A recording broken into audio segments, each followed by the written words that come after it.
because Boston had their number, at least for that series. And they go down, and you said that, the Marlins, this has been one of the hottest teams in baseball. And I said it, I think our last podcast, it's not who you play, it's when you play them. And ask the Yankees. The Yankees probably went in there feeling pretty good, but the Marlins took it to them. This looked like, the game that went on tonight with Alcantara having the tough time there, what was in the fourth or fifth or third or fourth inning. And then, the mental lapses that they had both at, Lopez, the shortstop, and then the whoever was running, I don't know who was running the bases when there was the little blooper down the left field line, and he got caught off rounding second too much by Carlos Correa. It was just, those are just things that just absolutely shouldn't happen. And yes, you're losing the ball game at the time, but that's the kind of things that really, puts a halt to any kind of positives that's happened over the last couple of weeks. Yeah, it does. And I mean, this time of the year when you got teams that are making moves and you come out of the trade deadline, you're like, you got Carlos Correa back, you got Jesús Sánchez, you got Urias, who really hasn't been able to get a game in that much. I think there's a little bit of a log jam in the infield right now. There is. But, I mean, that's where this team is, with the injuries like this. That's where this team sits. I mean, Mike, right now, when you look at the game notes, the injury updates, Arrighetti is supposed to be pitching Wednesday. Okay. Yes. Dubin is still on the IL. He continues rehab assignment. JP France. And I'll go down the list more. Before we do that, I want to get your take on Carlos Correa. But what we're going to do is we're going to hear about Wheelhouse Media Studios and how you can let your creative side flow by joining us at Wheelhouse Media Studios. So why don't we do that after these words?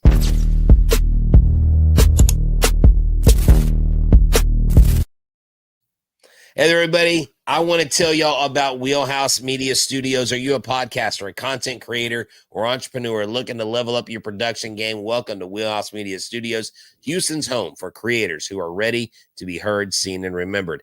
At Wheelhouse Media, we offer fully equipped studios, professional-grade audio and video, and a vibe that fuels creativity.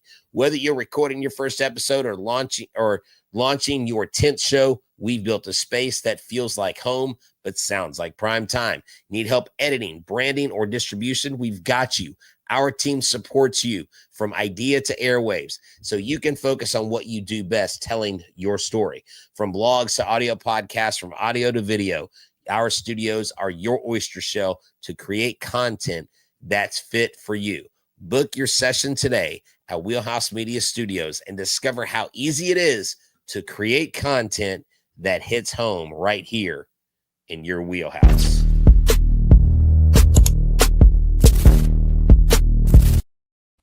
All right. And there it is. Live read for Wheelhouse Media Studios.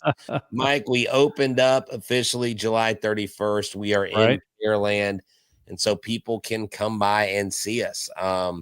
And we are literally on Broadway. If you just look up Wheelhouse Media Company, it will lead you right there. Now, Mike, I know you're not going to be in town Saturday because you're going to be a part of a pretty special celebration yourself.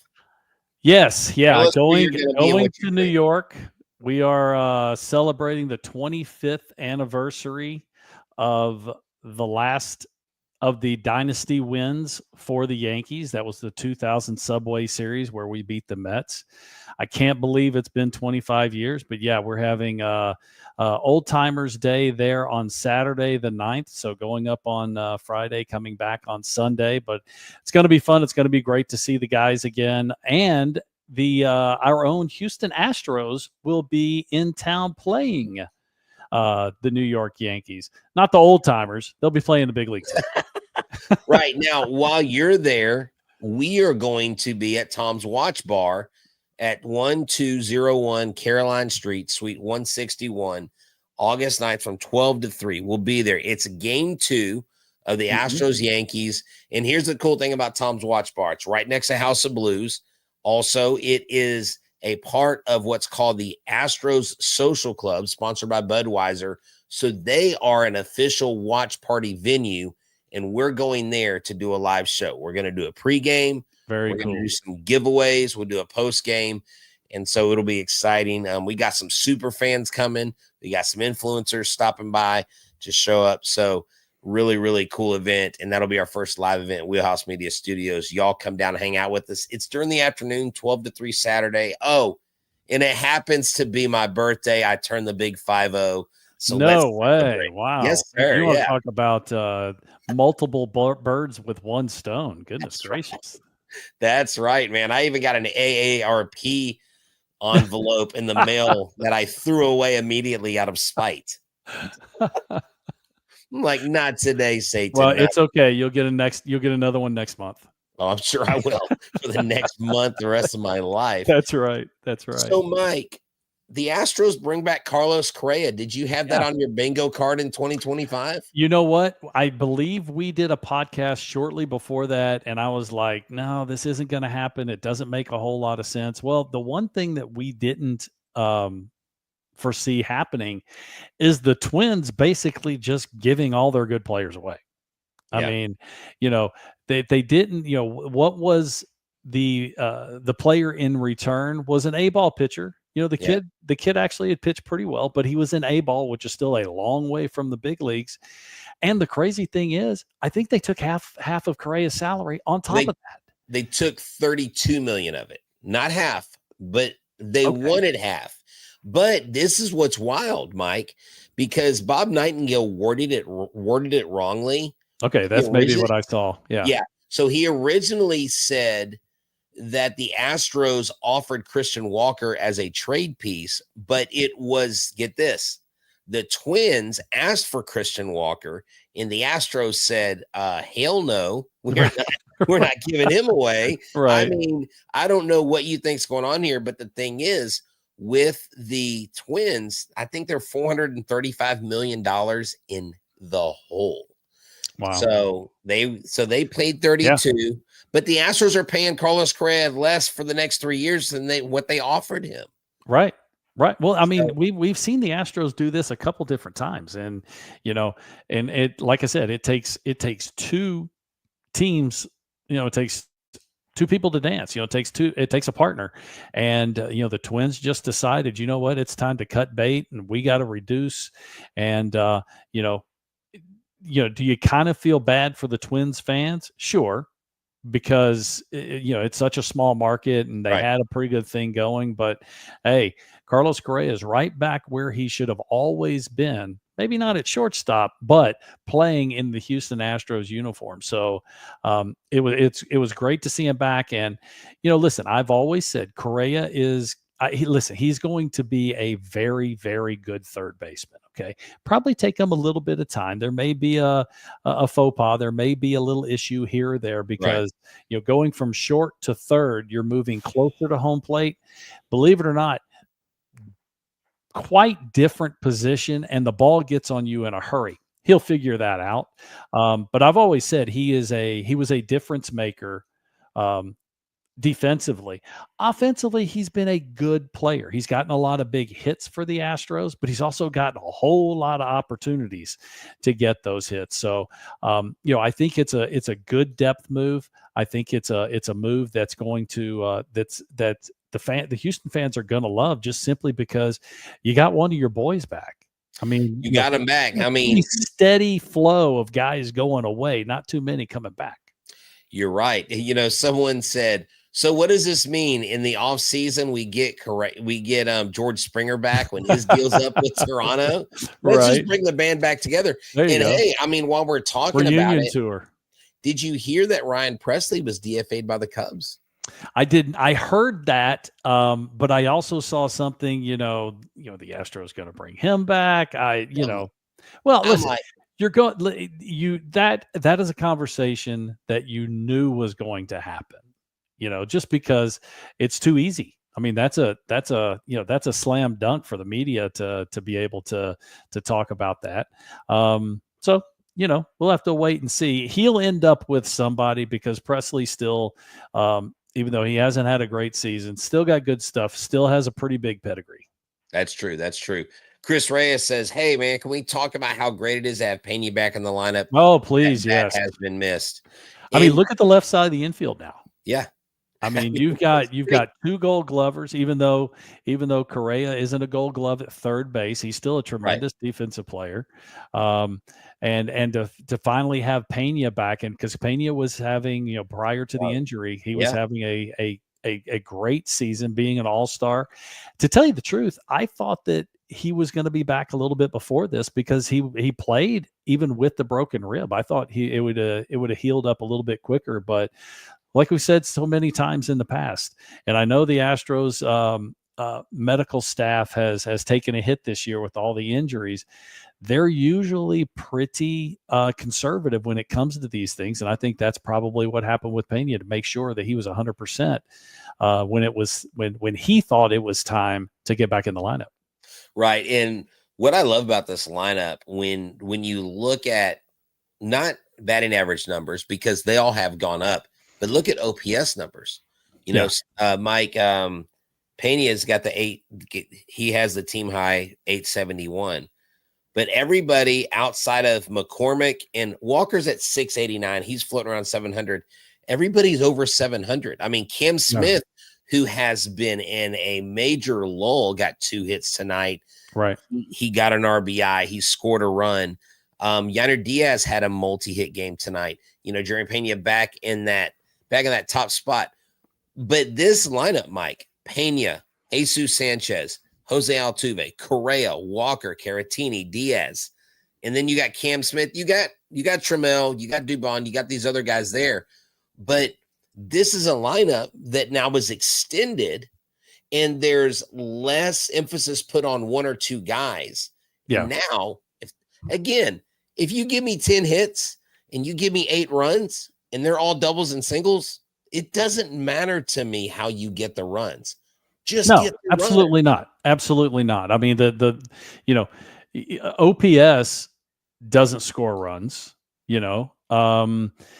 base hits doesn't have to score, those are great numbers, but it's about giving yourself the opportunities to score. And that's exactly what they did tonight. And they were able to capitalize. That was really the key. And that makes everybody feel better. Listen, they built up a nice lead. Now they got a 3-game lead right now over the Mariners. They've got a 5-game lead over the Rangers. So, we always thought, and we talked about this, a couple times during the season here, that, this was going to be a dogfight. No one was going to run away from this division. We thought for a little while that maybe the Astros were, but the lack of run support for the pitching staff, and then just getting to the dog days of summer and all the stress that had been on the pitching staff, you can understand why they kind of went through a little lull. And hopefully the game that they played today, everybody gets a good night's sleep, come out tomorrow, win another series, and then possibly go for the sweep on Game 3. Yeah, definitely. So right now, the Rangers and the Yankees went to extra innings, and the Rangers walked it off 8-5 versus the Yankees. Now the Yankees have lost 4 in a row. They're losing. I mean, they were top of the American League. Yeah. Them and the Tigers. So now you got the Tigers with 66 wins, the Blue Jays with 65, the Astros with 63, and then the Red Sox right behind them, who have won 6 in a row. The Mariners won 1. The Rangers have won 1. You got the Guardians. So you've got from the Guardians on up, these races are going to tighten up. The AL West race is tightening up. This is not I really thought this would be a 2-team race. I didn't know which of the Mariners or the or the Rangers would compete with the Astros. But I think if the Astros can get back to a 6-game lead from their second place team, they can maintain that the rest of the way. Well, listen, we're really too early to start talking about what's going to happen at the end of the season. You got 50 games left. True. And what goes on from here? Listen, you play today's game, you win today's game, you worry about tomorrow's game tomorrow. You don't worry about yesterday's game at all because it's already in the past. Right. And the Astros, even with this lead that they have, it's dwindled down to 3. they're still in control of their own destiny. That's where you want to be. You don't want to have help from other teams, other organizations. But yeah, I agree. I think that this is a race that's going to go all the way down to, the baseball fan in me says I want it to go down to the last day, to the last hour, to the last out. The Astros fan in me says, okay, maybe not quite that late, but I'm one of those. I used to say it every year on MLB Network radio.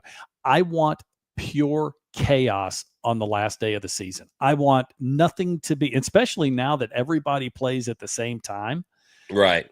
I want that last day. I mean, you don't know. Everybody goes to the ninth inning and you have no idea who's going to win. That's the kind of chaos I'm looking for. So here's one thing J-Rob says. He says, we got here with AAA players playing. Now we can kick it in, hopefully. Yeah, I mean, you look at what the Astros did. A majority of that run when they got hot, they were piecemealing their lineup together. Yeah, you know what? They did the same thing last year, and it was really remarkable. What they did with their pitching staff, losing 60% of your rotation in 2 days, not 3 days, in 2 days last year. And that was right in the middle of the run of reeling the Seattle Mariners back in. And this year they've kind of done the same thing. There is a player out there that Dana Brown talked about with Todd and Jeff on the broadcast, and that's one Yordan Alvarez that's supposed to take BP. I think he took BP today. I've said it.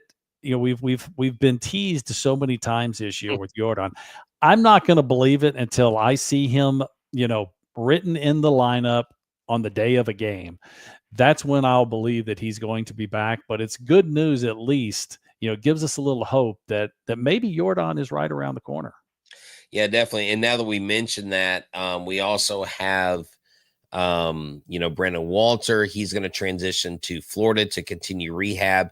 He began a throwing program up to 90 feet. Javier will continue his rehab assignment at Sugarland this week. Which Javier is, I think he's pitched like 5 or 6 times now. Yeah. I mean, he's got to be right around the corner also. So he threw 3.1 innings on Wednesday. And so he's got one more. I think he makes one more start, then he comes up. Then you got Luis Garcia through 2.2 innings in Sugarland on Friday. JP France will continue. He threw 2 innings Sugarland on Saturday. Now, what's interesting about these guys is they were all in Corpus at the same time, and they started. I think it was Arrighetti, it was Luis Garcia, and JP France. So the people down in Corpus got to see that major league pitching. That's always fun. And then we know what happens when major leaguers come to the minor league clubhouse. They treat the players to a spread. That's right. They get them food and, I made the last time I was on it was the DL back then. I was in Cincinnati. I pulled a hamstring. I pulled a hamstring and I spent a couple weeks on the DL, and I went up to Dayton. That was, I think, an A-ball team for the Reds. The problem was there weren't a whole lot of really good restaurants to treat the guys to, or at least on short notice.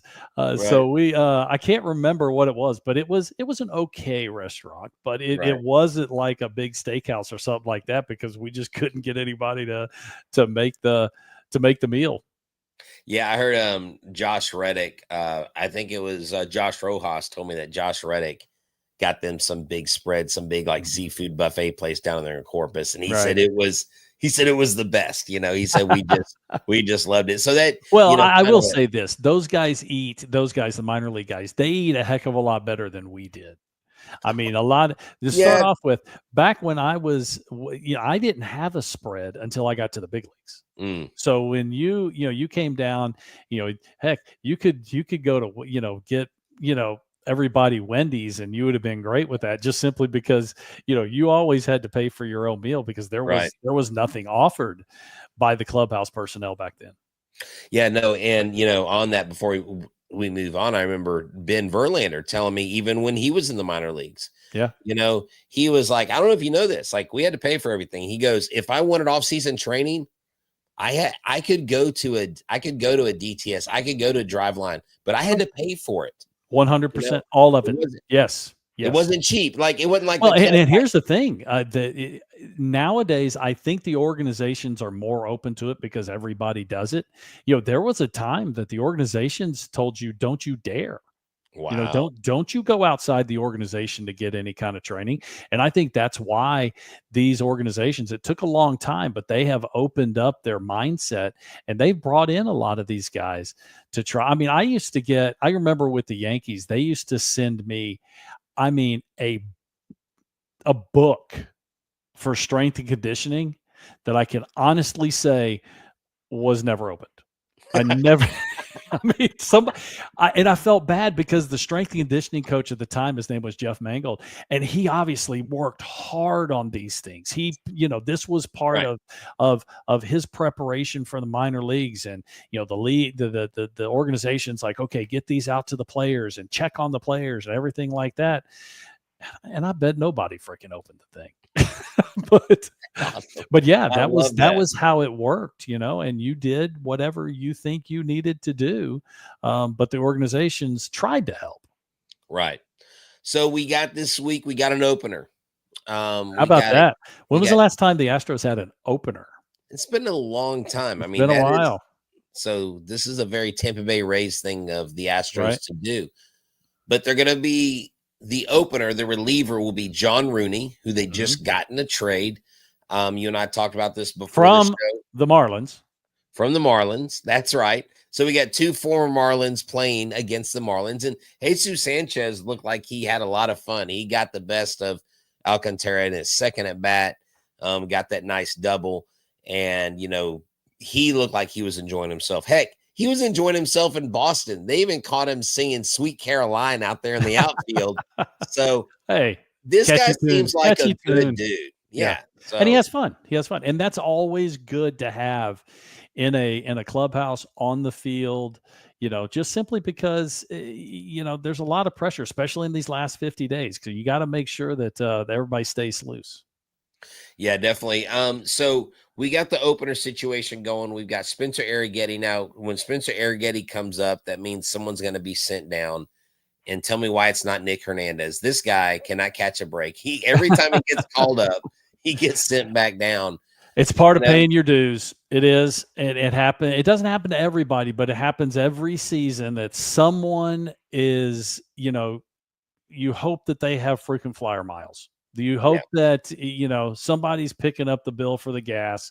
Hopefully there's a Buc-ee's between here and Corpus, or here, there's not one between here and Sugar Land, but something, because this happens because the way it works is you can only burn one option a year.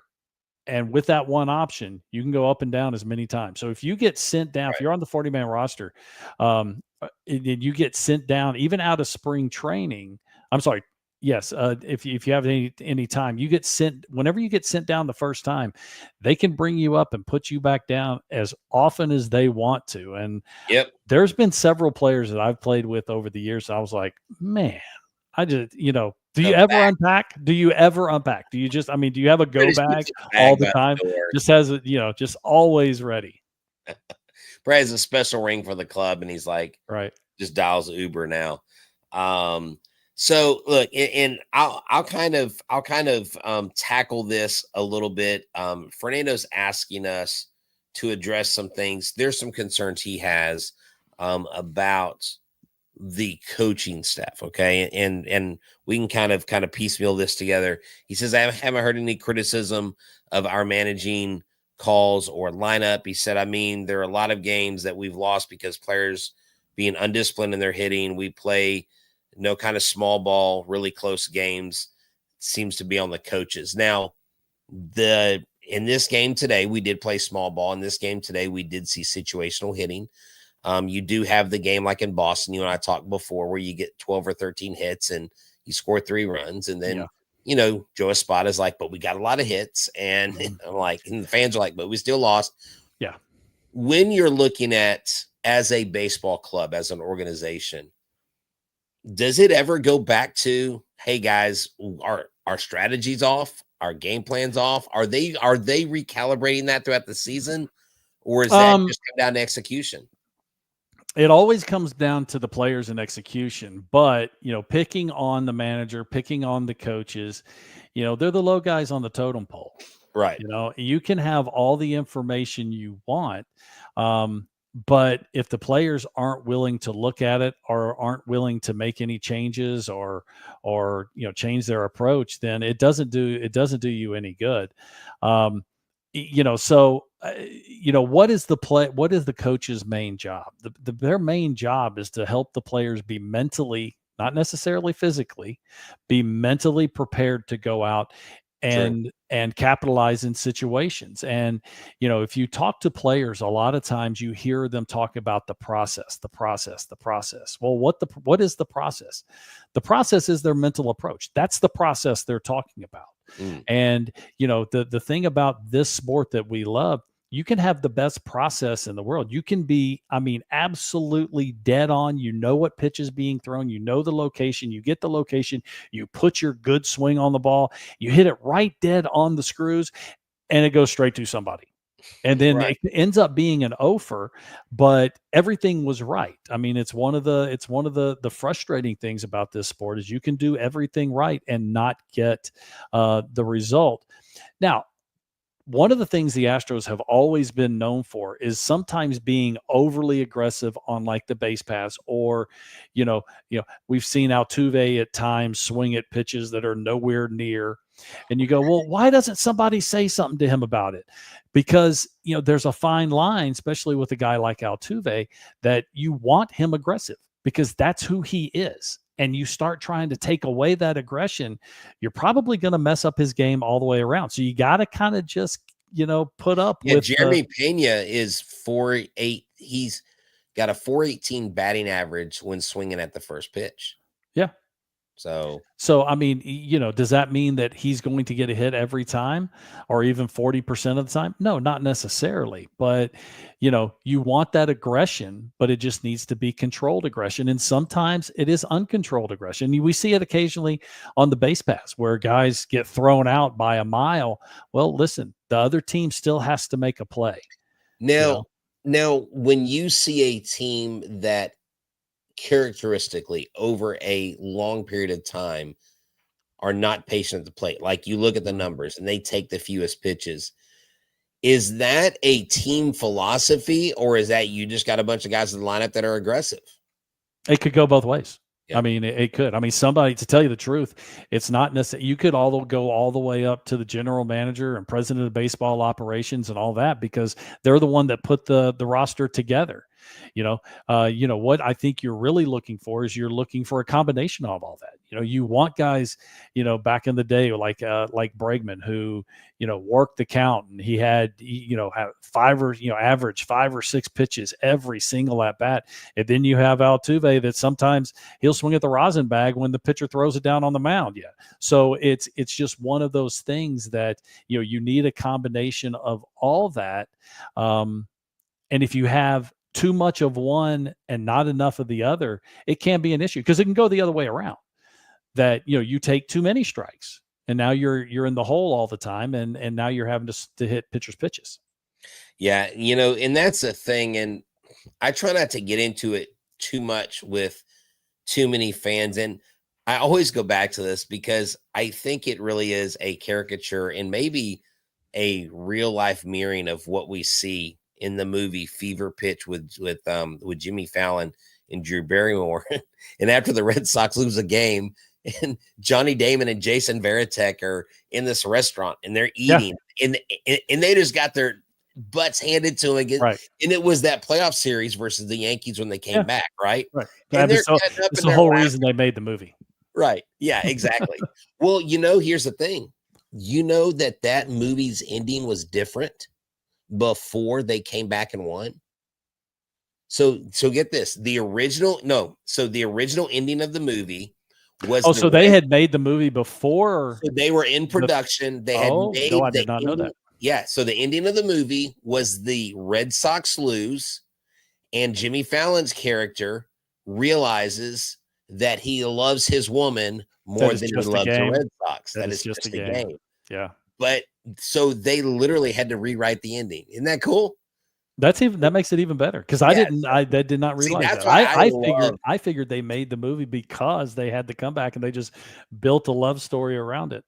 Exactly. No, and that's what's great about the movie. That's why for me it's one of my top 3 baseball movies, just because of that fact. But his friends at the bar are like, look at them up there yucking it up. They just lost. We're sitting here like we're stressing out. Why aren't they stressed out? That's right. But they're just having a good time, having a good dinner. But like you say, that's why we're the fanatics, and that's why the fans are fanatical about it. And That's right. Mike, this is great, man. I'm excited that you're going to be in the Bronx and, celebrating. I'm bummed that it's on the same weekend that we're doing our thing, but our next live event, we're going to make sure we get you there because we definitely want you to shake the hands of the people and meet some people. And so I know now I will tell you this, Mama Wheelhouse is going to be there. So, well, of course she is. Yeah. She's going to be there and, she's got to go support her baby. Her 50-year-old baby. 50-year-old. Gosh. Wow. Where has the time gone? Yeah. Well, I'm not telling you how old I am. Nah, you know what? You don't look a day over 45, Mike. Day over 60. There you go. Oh, see, look, man, it's the headsets. The headsets are covering the gray.